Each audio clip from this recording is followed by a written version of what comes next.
everyone, my name is Erin Meyer. I am the Sustainable Food Programs Coordinator at the University of California, Merced. And today we're here to hold a AMA or Ask Me Anything with Melinda Hemmelgarn.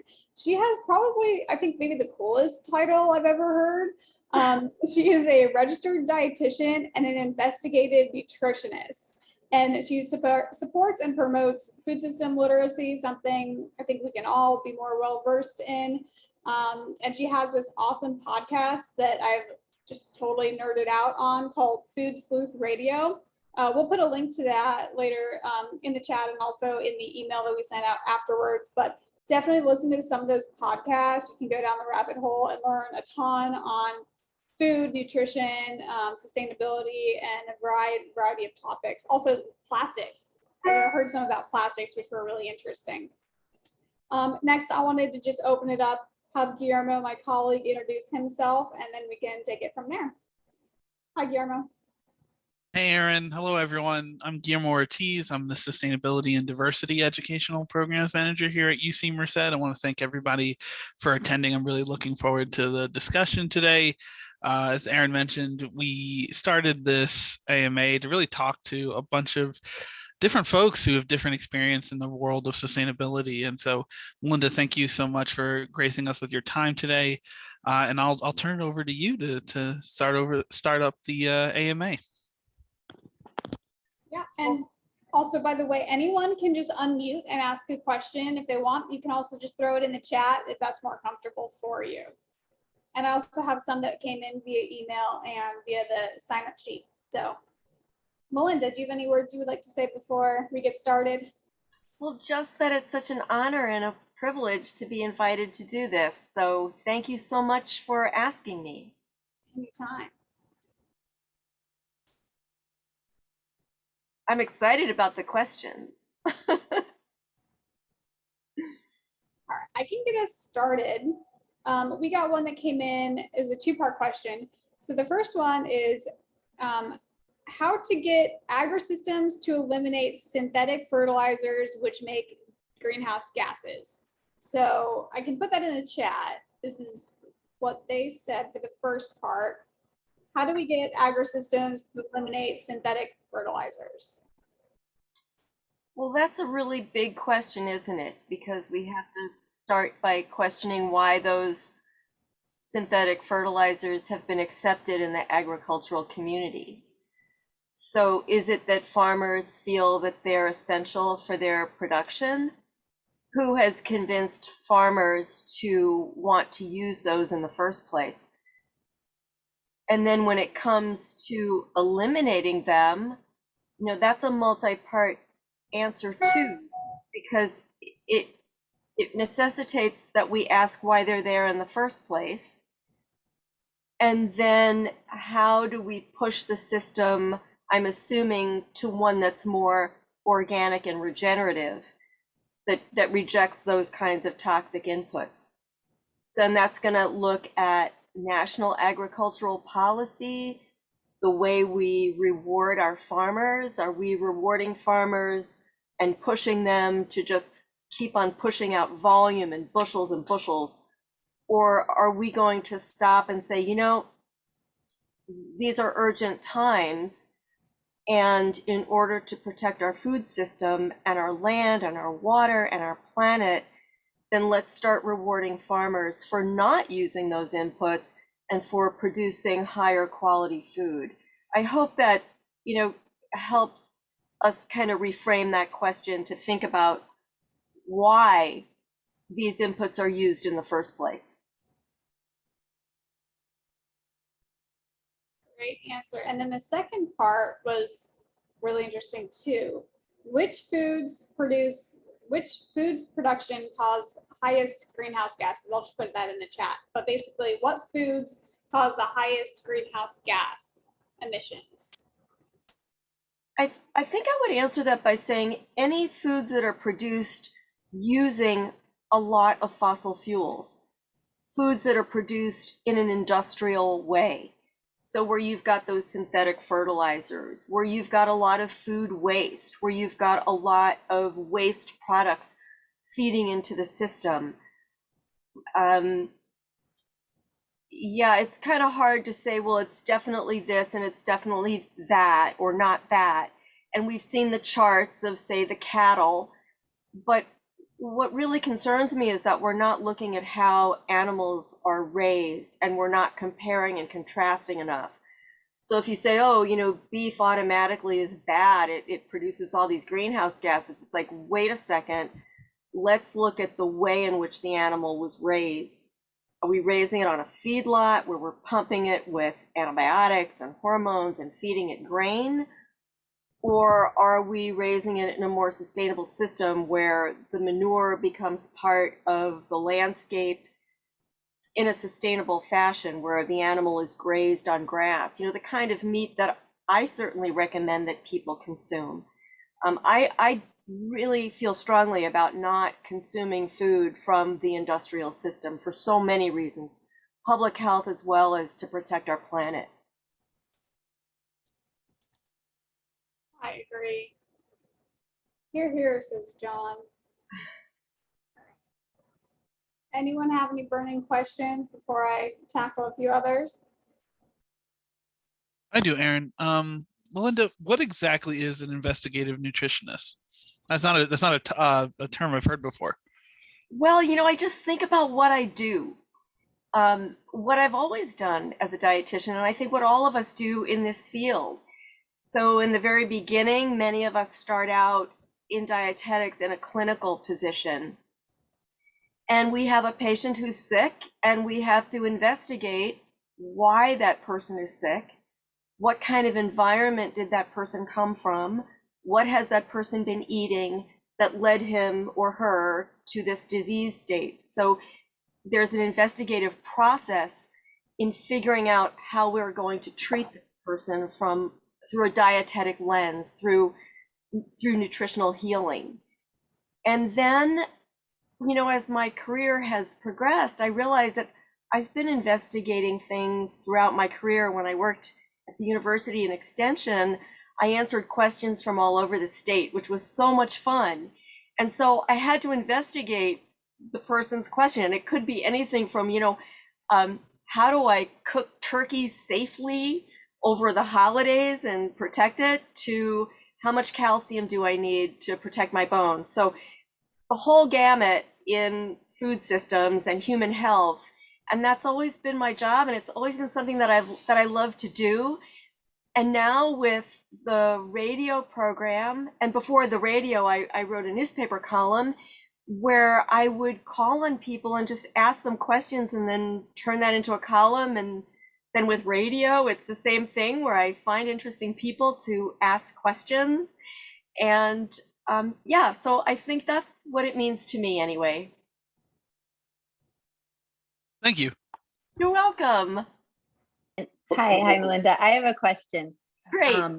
Which is, I agree completely with, so first of all, thank you for that great answer on investigative nutrition. But to go back to what you were saying before about really thinking about how food is produced, I agree completely. And I know that what you do in your radio show is, how do you get out these messages? And so how can we get this out to the public in ways that make sense? Because it's hard enough to think about nutrition information, and then for the public that is unfortunately very disconnected from how food is produced, it can be really hard to get that out. And I'll just share one thing is, as you know, I teach with Joan Gussow, and one of the conversations we had at our last class is the students, after a semester of our course, said, we really haven't changed what we eat, but we change how those foods are produced, like getting more sustainable meat or organic vegetables. But how do we get that out to the public in a way that resonates? So yeah, these are such challenging questions for us, isn't it, Pam? And gosh, you do such great work. For anybody on this call who does not know Pam Koch, definitely check out her work, because she's great. I think I have one of your books actually on the shelf behind me. In fact, I'm sure I do. So how do we get this information out? Many years ago, you probably remember, there's a famous dietitian. Her name is Doris Darillian. And she's older than me. I'm 65. She's probably 70, in her 70s. So I looked up to her as someone who was in this field, and she wrote an article in our professional journal, and she said, people don't get nutrition information from dietitians, they get it from the media. And that was like a switch. And I thought, well, then I have to be in the media because I want my information to get out more than I want the person who was selling, X, Y, and Z supplement and making money off of vulnerable populations. So definitely using the media. And I feel like younger people today in particular, they're just wizards at using social media. And I just read something today about how TikTok is the new way to get messages out. So if you have that skill set to use all of these different forms of media, then use them. There have been policies that have changed. Industry has changed their ways of doing things because of Facebook and social media campaigns. Margot Wu-Tan at CSPI, Center for Science and the Public Interest, they just did a social media slamming for an industry that wasn't behaving well and protecting or looking out for people's health. So it works, but media is really important. Even things like showing a documentary, like what would you rather do? Watch a film and have popcorn, maybe some wine, have a little discussion, or listen to a talking head. You want the media. It's very entertaining. So use a documentary to bring people in and have these discussions. Have fun with it. And then, of course, I remember asking, I have to share this story. My kids were younger then. They were, I think my son was in 5th grade, and I was one of the room moms, and we were going on a field trip, and one of the kids just really wanted to stop at the McDonald's. And, I'm a dietitian, right? It's like, no, we're not going to go there. We were actually going to an international food festival that day. So I said, oh, we've got all of this great food to taste. And I got to hear Wendell Berry speak at a conference at Iowa State. And I told him my story, my dilemma. I wasn't very nice about it. I said, no, we're not going to McDonald's.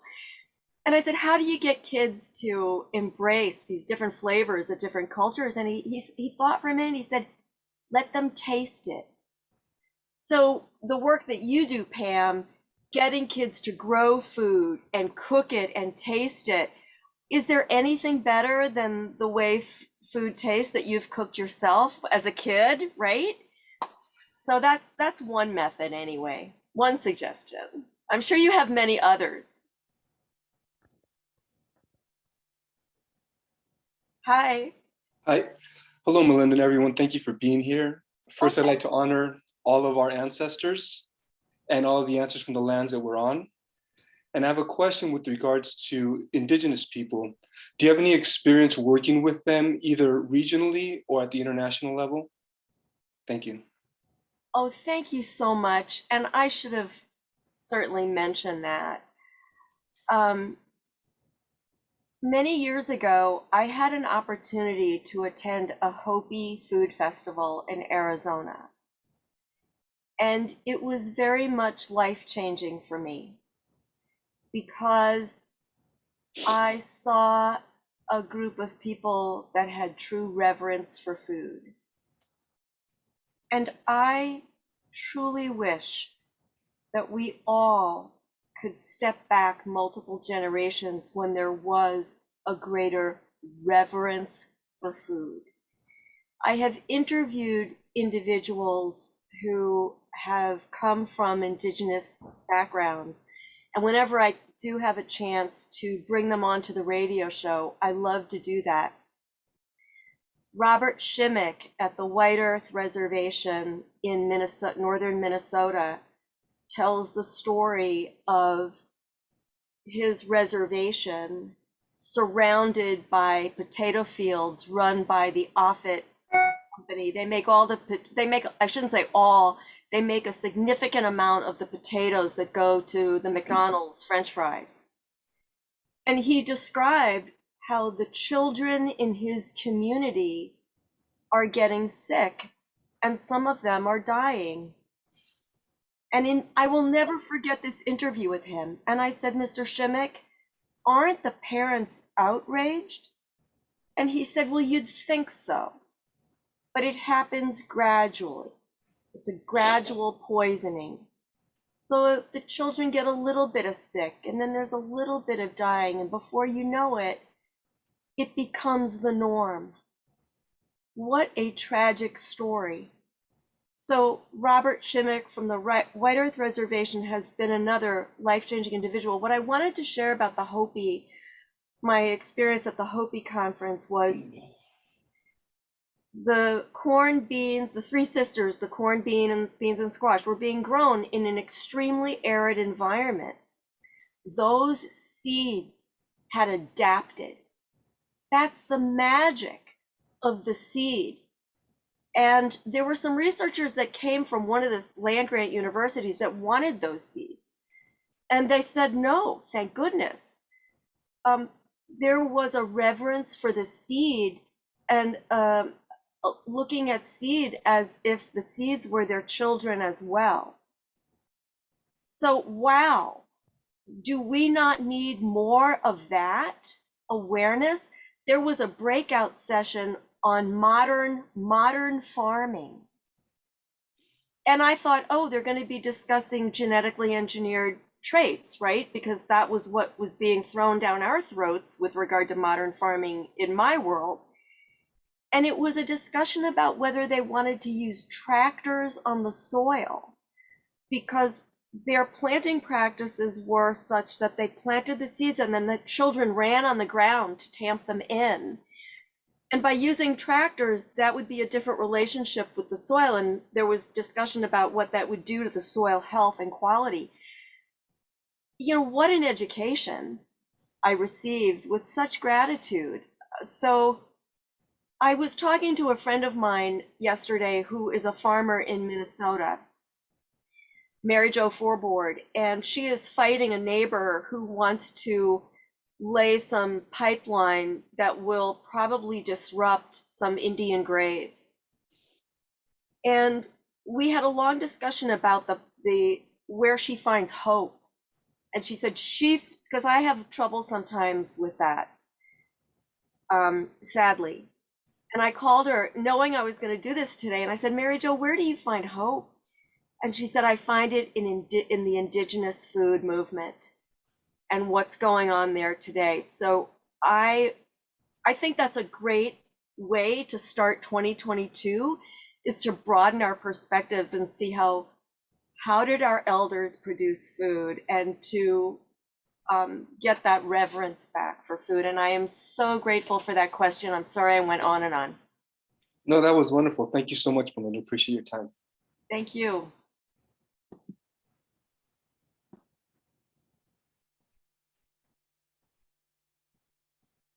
All right. So for low-income seniors living in affordable housing, how, quote, clean does their animal protein need to be? I'll put that in the chat too. Okay, so if I understand the question right, for low-income seniors living in affordable housing, how clean? Everyone deserves clean food. And I guess we have to talk about what that means, right? That everyone deserves to have access to food that is nourishing, that is free of contaminants, that is as wholesome or as close to the way it was harvested to begin with. You know, Erin, I think it was you that had a documentary film about senior hunger. And I think this is what started this whole conversation, because I had just read an American Medical Association report looking at seniors and how we were fighting to get Medicare coverage for dental care. So think about this. We need teeth to eat the kinds of foods that dietitians recommend, but we don't provide access to dental care as part of our quote unquote healthcare system. So low-income seniors, high-income seniors, everyone deserves access to, I'm assuming that we are both defining clean protein or clean food the same way. We all deserve access to healthy, nourishing food that is protective to us as well as the planet. I totally agree. in every way. That's a brilliant answer. And so here's another one. How did you develop your career and how do we get more of you? It would be useful to have a synthesis of your podcasts. Okay, let me break that up a little bit. So my first job when I graduated with a dietetics degree was at the Veterans Hospital in Columbia, Missouri. And I got such a great education there because my patients were individuals who were largely poor and they had experienced war. So many of them had post-traumatic stress syndrome, trauma from poverty, trauma from war, PTSD. Sorry, I got that wrong. But you know what I mean. I mean, we're dealing with a population who was struggling to put food on the table. I remember one of my early little clinics that I had. I was a pretty green dietitian. I was in my 20s. And I was giving a class on how to eat well. And this veteran stood up and he said, "Hey, lady, I really can only afford to eat beans." And that was a great lesson for me because it showed me that we have to make sure that people can have access to good food if that's what we're going to be promoting for them. I had another patient in the cardiac ICU, and the doctor, at the time, doctors wrote the diet orders, and physicians generally don't have any training in nutrition, or if they do, it's maybe one class in their biochemistry training. So the doctors were writing the diet orders, and the doctor wrote an order for 1,200 calories for an obese man in the cardiac intensive care unit. So here I am, I go in to teach him the diet, and he looked at me and he said, "Lady, I was a prisoner of war, and I am never going to be hungry again." Those kinds of lessons are imprinted in my heart. And I left the Veterans Hospital because I wanted to work farther upstream. And that's what led me to go and get a master's and then work in extension. And then I lost my job after 15 years. And it was quite devastating, as you might imagine, especially when your job becomes, it's a part of you, it's your identity. And then to lose your job, it was very devastating. But I thought of my immigrant grandparents and, the struggles that they had. And I thought, you know what?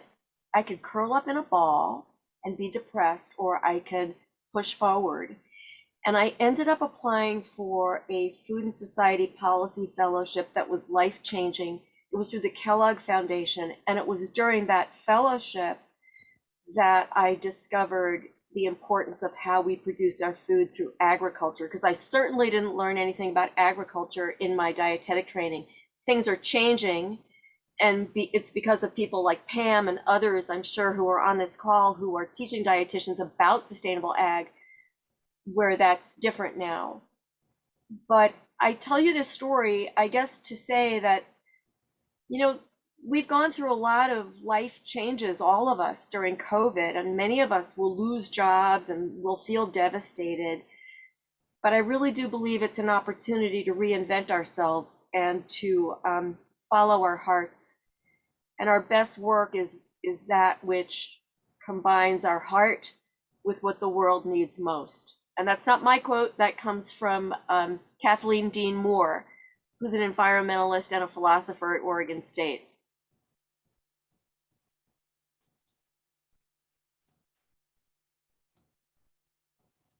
All right, sorry, I need to Google that quote because that was amazing. So I was just doing a little Google real quick.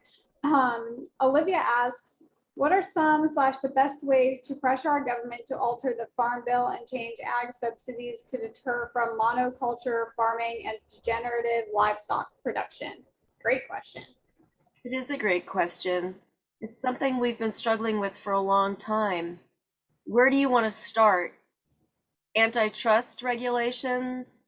Getting money out of politics? As long as our elected representatives are beholden to industry, it's going to be very hard to move the dial. But it certainly doesn't hurt to exert pressure and to become familiar with how our elected representatives are voting, and to hold our elected officials responsible and to let them know in no uncertain terms what we want. And it's very frustrating, but we have to come together and be vigilant and have transparency in our political process, and guard against, whenever you hear the word the government, reframe that to say our government, our tax dollars, our elected officials, and to develop relationships with them and let you know what we need. I think that if you're a farmer, invite your elected officials to your farm and let them see some of the challenges that you face, and then have a meal together. I don't know. Awesome. Thank you so I don't much. know if I answered that. It's complicated. Yeah, I know that was kind of a loaded question, but you did a great job. Thank you so much. Oh, thank you for asking it. I wanted to maybe not put Guillermo totally on the spot, but Guillermo has done some work on the Hill. Guillermo, do you have a take on this? Like, how do we pressure the government to do these sorts of things and take on ag subsidies in a more sustainable manner? Yeah, absolutely. And for the context for everyone, prior to coming to Merced, and I used to live in Virginia and working in Washington, D.C., where I was a congressional staffer in the United States Senate for my home state of New Jersey. And so in that role, working in the personal office of a U.S. senator, I think people really, or the general public really underestimate how much politicians follow people and not necessarily the other way around when you think of leadership. I think there's so many, one of our responsibilities was to really look at, what were our constituents back home in New Jersey? What were they asking for? What were they looking for? And then we determined the path of leadership through policy, right? We needed to figure out what people wanted, because when you have, we would get tens of thousands of letters, voicemails, all of these communications coming from folks from New Jersey. And so in order to, serve your constituents, you have to know what they're asking for. And I think especially with young people, I think there's a frustration of like, why aren't our politicians leading more or taking those political risks that we want for the issues that we care about? And I think from my experience in working in Congress, is that in many ways, if people lead, the politicians will follow. The politicians, whether you're talking about new members or existing members or leadership of either party, really, they tend to follow where people are walking, and then look for ways to deliver on policy solutions. So I think building a movement is incredibly important, I think, in terms of fighting back against powers that be. Because I'm not going to beat around the bush. Like, one of the biggest problems in Congress now is the pervasive influence of money at all levels. And I think there is no U.S. politician who is immune from that fact in some way, shape, or form. When they enter the structure of running or maintaining their positions, or even trying to do the things that we want them to do. So it's not that like, oh, it's those folks who are only concerned about money that are taking the money. It's everyone who has to go into the institution that's shaped in many ways by by the influence of money that causes a problem. And so even one of the greatest things when I left to go for a new job, that was one of the questions I asked the senator I worked for, and his answer was, what's the most, if we could solve one policy thing, what would it be? And his answer was the influence of money in politics. Because if you solve that, you can make huge societal changes in any policy issue, whether you care about healthcare or food or climate change or home or fighting for housing programs. Money is one of the biggest issues. So I think building networks of people who are wanting to make a change in the world, and then putting pressure on politicians so that they have to follow is, I think, one of the things that's really important that we need to do. And then I think I do really think that money in politics, regardless of what kind of issue that you work on, it has kind of taken a lot of the representation out of democracy, period. It makes it harder for our voices to be heard. And I think that's one of the things that we should address. Yeah, off the top of my head from my experience. I'm sure Melinda, you've encountered that at various levels of government, that how much effort you need to do to build movements in order to counteract some of these influences that kind of exist.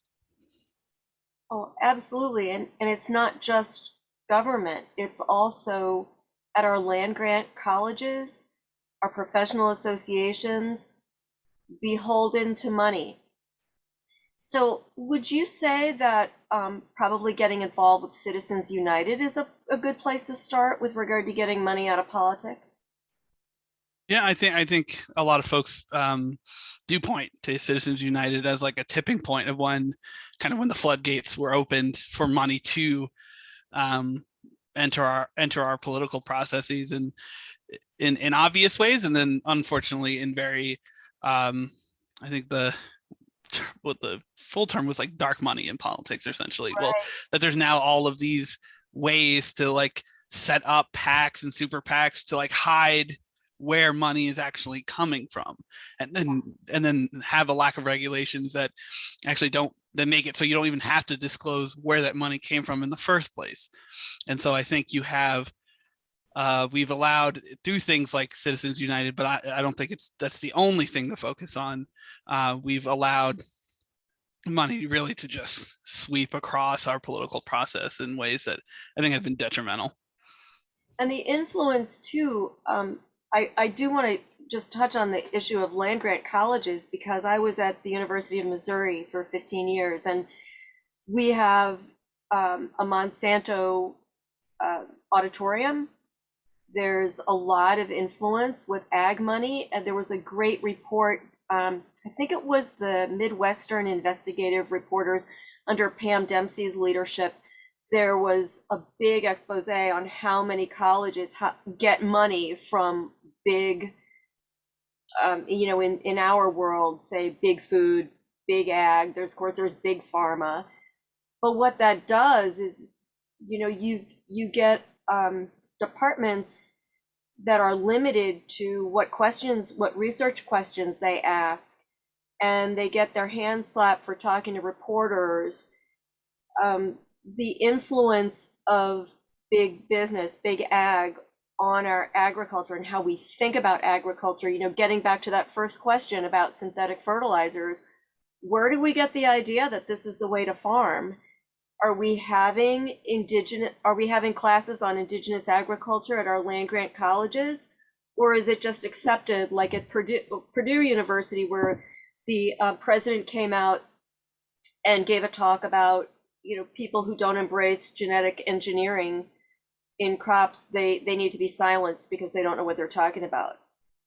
So there's a lot of pressure from money all over the board, I guess is what I'm trying to say. Yeah, and I think that's where the conversation around lobbying and it gets because it kind of cuts both ways, right? Like, citizens approaching their government, that's a form of lobbying. However, when you take it to the scale and the money that gets thrown into these systems, right? It doesn't turn into like your local classroom coming to meet their politician to talk about why food safety is so important, for example, right? It becomes, X company protecting the interests of a business, regardless of what it may do to the public well-being. And I think that those are the things that we really have to take a better look at, and I don't think we have, which is one of the things that we should continue to do forward so that we can continue to do the great work that, Melinda, that you're talking about. Well, students have a lot of power, and a lot of the changes that we've seen on campuses have been student-led, so more power to the students who are on this call. Absolutely. I think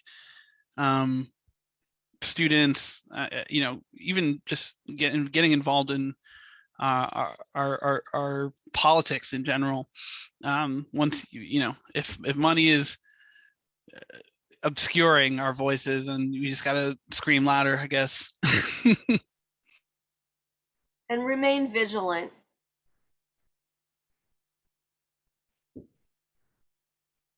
Another thing too that's a good way to bring voices to the media, you don't have to have a podcast of your own or a newspaper column. Letters to the editor are very powerful. They are very well read. So if you want to respond to something you've read in the press, you can go to letters to the editor. And then if you want to submit an opinion piece, that's an op-ed. And I encourage people to do that, to get your voices out about what you care about.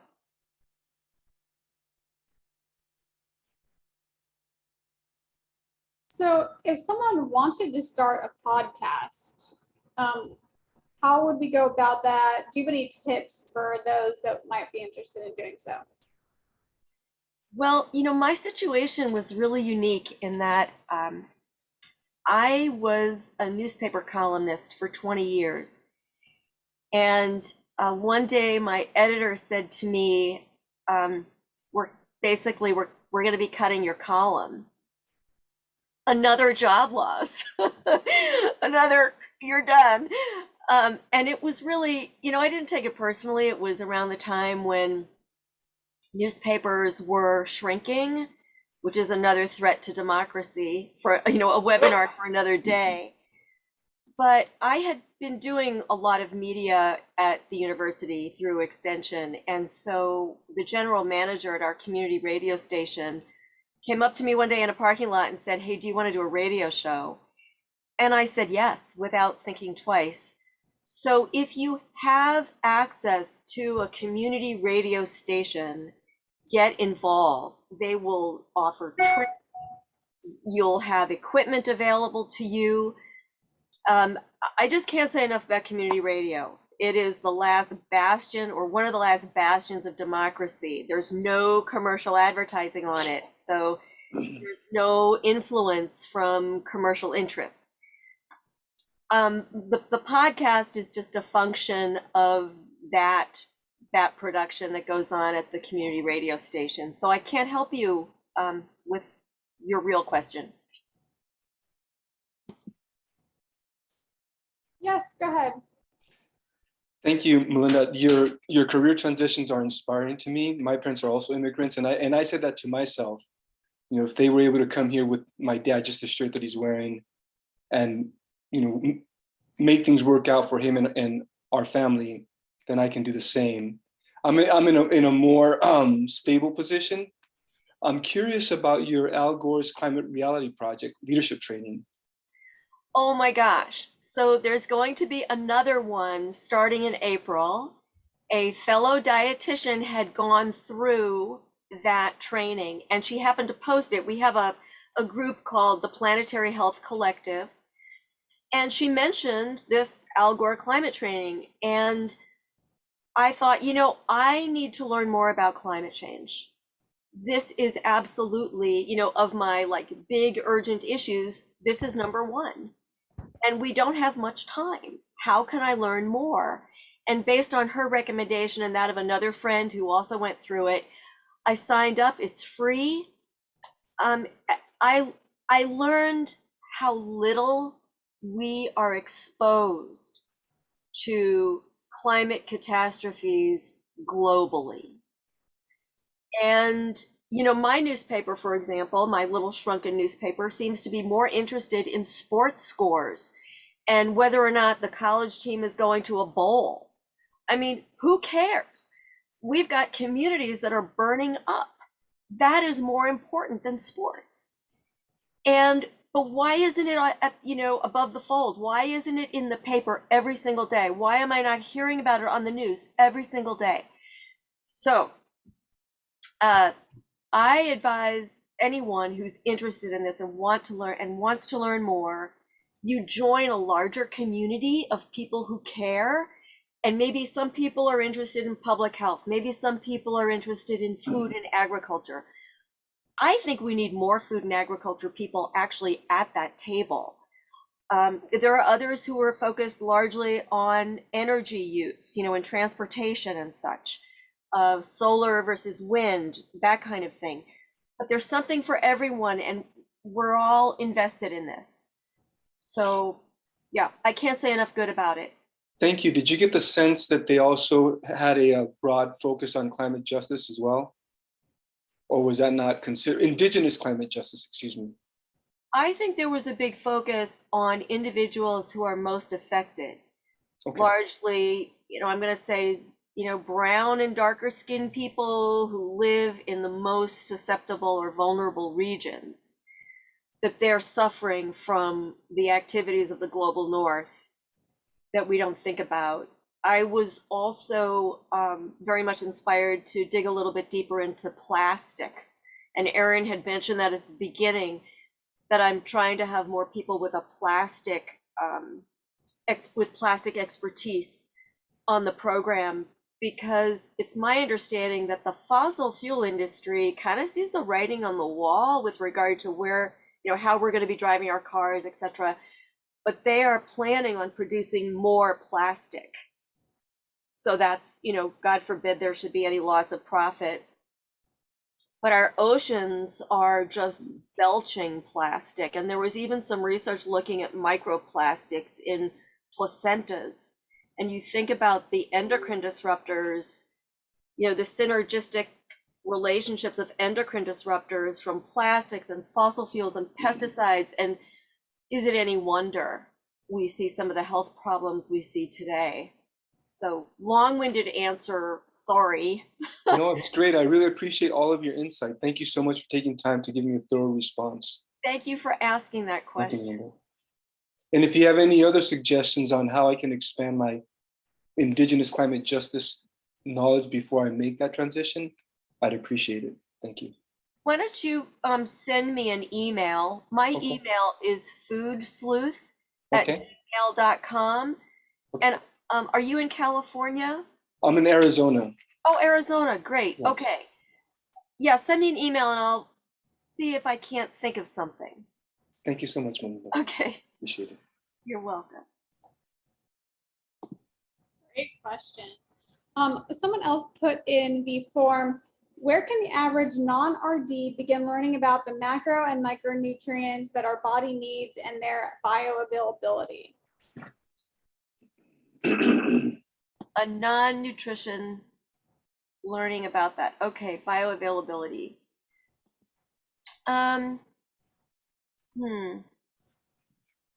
There are, maybe Pam, if she's still on the call, might have some ideas on this. I can't say enough about going through dietetics training and nutrition education and understanding food and health. Pam, would you be able to answer that question? Well, maybe a way to, and I would love to know from whoever asked it more about what you're interested in, because I think, and this is from somebody who spent my career doing nutrition research, I think we need to think about the kinds of research questions that we ask, and if indeed people are eating, you know, everything that Melinda has said on this whole entire call, and particularly the beginning of whole unprocessed foods, a variety of foods that are produced in ways that are more sustainable, we actually get the nutrients we need kind of without trying. Two of Melinda's and my colleagues, Jennifer Wilkins and Joan Gussow, were really curious about vegetable consumption in the Northeast, which is obviously, like a lot of parts of the country, cold in the winter. And so they were using what's available all year round, vegetables from local sources, which during the winter included cold storage. And basically, it was easy to meet all of the nutrients that you're supposed to get from vegetables easily in every season of the year if you were eating what's available. So why I've had my video on and off is I'm chopping up, which my hands are probably red, beets, from my CSA farm before I get more. This Thursday, I figured I better cook up what I have. But that's something that's a winter available vegetable. So I think that's a long way to say I'm curious where it's coming from, and whether we can reframe how do we actually think about nutrition to think about it in a more holistic way, if that makes sense. Thank you, Pam. I totally agree with that. When I think of bioavailability too, I think about some of the things that we learned in our dietetics training about, the tannins in tea, binding with iron, all of these relationships with food. But we are food-based. We are a food-based profession, and we should, as you say, be getting all of our nutrients from food. And how do we lose nutrients? How do we make them not available? We cook them for too long. We harvest something and let it sit in the refrigerator for 2 weeks. I remember looking at folic acid, folate content in spinach, fresh harvested, tons of this B vitamin, let it sit in the refrigerator for a couple of weeks, and it just degrades. So fresh, whole foods produced without pesticides, because pesticides, in addition to being bad for the farm worker, bad for the soil microorganisms, bad for water quality, there's some really interesting research looking at when plants have to fight insects themselves. They have to use their own immunity. Those compounds, those phytonutrients that we refer to, they're higher in crops that have not been sprayed. So they make a difference over the long term, I think. Another thing that we may want to focus on in general is the high percentage of ultra processed foods in our food supply, which is now like probably close to 2/3. And in some communities, particularly communities of color, and it's even higher in terms of what's available. And Right. I know the dietary guidelines came out a year ago, right? December of 2020. And there's nothing said about ultra processed foods, and it's the monoculture food system that's supplying the ingredients for those foods. So I don't know, I just actually forwarded to my class, fall classes right before this, and I could put the link to this article, but an article that actually I should give credit to Hugh Joseph, who shared it on a listserv, that's about we should be having front of pack labeling on all ultra processed foods. And if we did that, I think it would change a lot too. And how that relates to nutrient availability is then people would be eating foods that would probably have all of the nutrients that they needed if they were, again, eating the more fresh, full foods. It's so interesting that you said that, because the woman who is my guest this Thursday is going to talk about the Food Labeling Modernization Act. And she describes how when industries have been forced to have front of label disclosure, essentially, the industry has changed their practices. So they don't want to have to say, we've got all this sugar and salt, for example. So they end up, if there's a mandatory labeling exposure or disclosure, then they actually change their formulation. So that's the power of that, of the label. But you're right, Pam. 65. I read the same thing. Like 65% of the calories that are consumed today are from ultra processed foods, disproportionately marketed to people of color and low income communities. So talk about the power of those local gardens so people can eat well.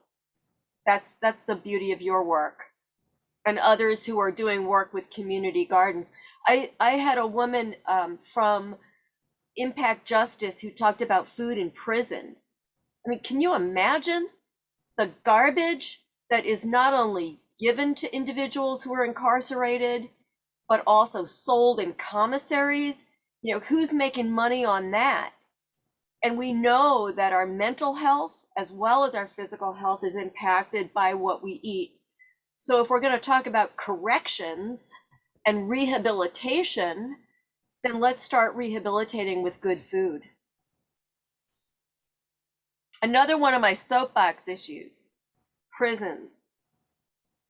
Well, and somebody mentioned in the, Jeff Rivera mentioned in the chat about the numbers, and I think it means the number of ultra processed foods in school meals each day. Oh, yeah. Most of my research is in school meals, which is a really complicated subject. But basically, as the food, the short version of a very long, complicated answer is as the food system has changed to more ultra processed food, schools meals have changed, and basically companies saw that they could have foods that would meet all of the nutrition guidelines, which were improved in the last child nutrition reauthorization, which was back when Obama was president in 2010.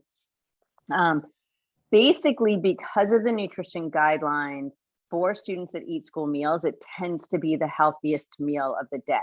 And that doesn't, I'm not saying that that's because the school meals maybe are exactly where we want them to be, but it is more just a reflection of the general food supply and the challenges that they have.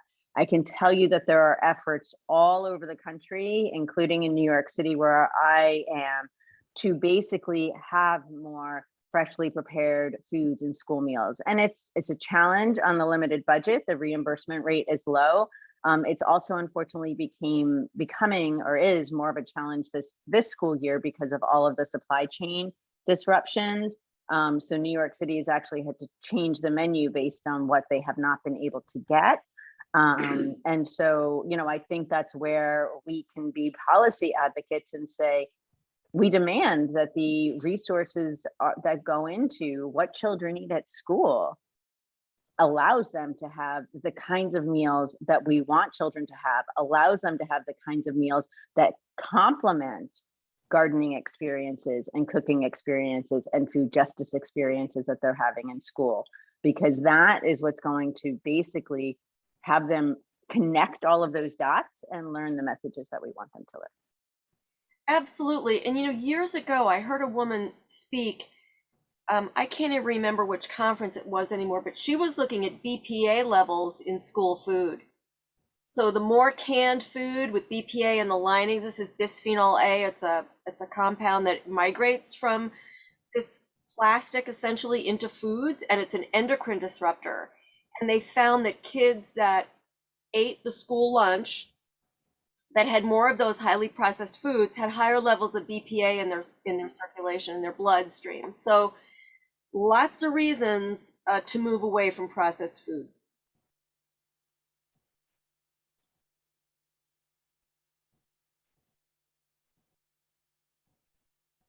Awesome. Thank you. I think there was one other question. Oh, so it was the Al Gore question that also came in via a forum, and that was asked already. I just want to give it like just another couple of minutes in case anyone had any other questions. This is a fascinating discussion. Jeff had a comment, if school food is better than home food, no wonder they have a hard time focusing. You know, many years ago, I remember going to, there was a conference about micronutrients and brain function. And kids that had these micronutrient deficiencies and things like nickel and zinc and iron did not perform cognitively as well. So, you know, focusing on food quality, and Pam's work, of course, is wonderful.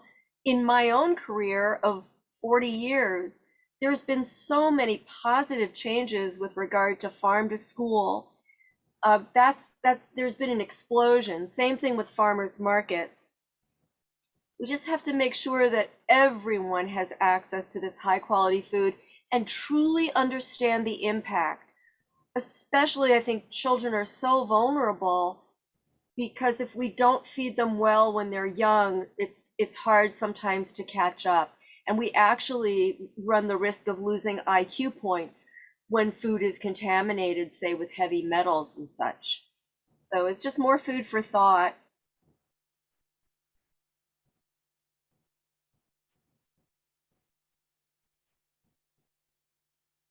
Awesome. Thank you.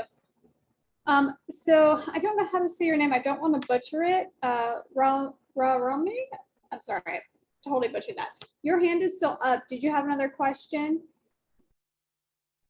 No, I didn't. I forgot to take it down. Thank you for asking. You're very welcome. Thank you. So I have a question. If you could interview anyone on your podcast, who would it be? Like, who is your biggest get that you'd be so excited to get?